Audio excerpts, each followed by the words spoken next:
Сега към един добър пример и от нашата страна. Читалнята е най-новата инфоточка на София, модерна градска читалня и любимо място в градската градина срещу Народния театър. След дълги години безстопанственост, изоставеният стъклен павилион на алеята зад фонтаните беше ремонтиран и от това лято официално посреща посетители.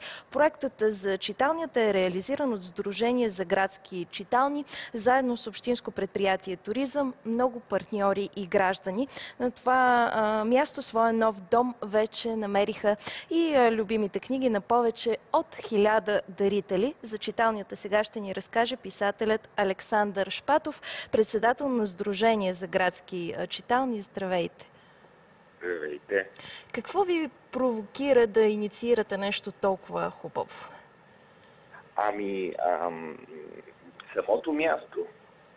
Значи аз оттам минавам почти всеки ден, последните няколко години и виждах как това място е абсолютно запуснато и заставено. Живееха вътре кошари.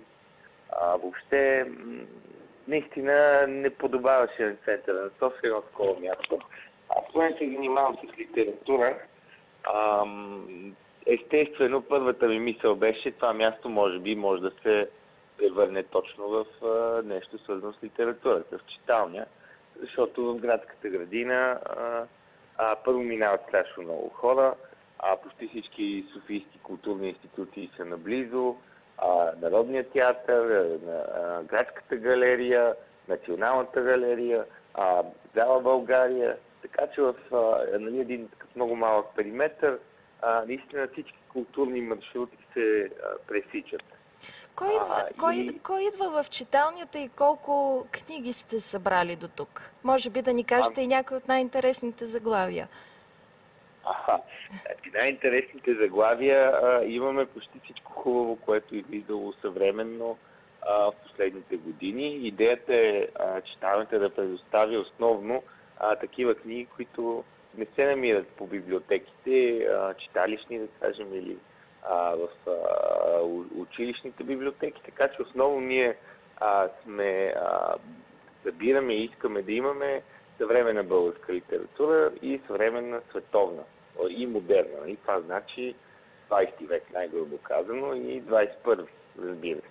Така че аз конкретни заглавия просто няма смисъл да ви казвам, но почти всичко, което е хубаво и излизало на български, го имаме. Колко книги горе-долу сте събрали?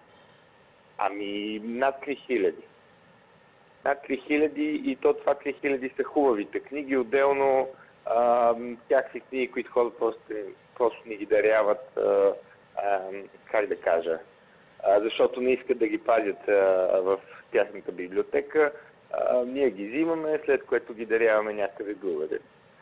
Защото все пак идеята е да селектираме най-хубавото, така че читателите като идват, да знаят, че могат да намерят най-хубавата книга. Включиха се страшно много издателства и продължават да се включват. Какви хора идват при вас и за какво идват? За отдих, да черпят вдъхновение или просто да прочетат една хубава книга? Основната функция на читанията е да човек да мине, да си вземе книга и да я чете или в парка, или в къща. Тоест работи на такъв библиотечен принцип. Но понеже мястото е такова в центъра на София, идват абсолютно всякакви хора.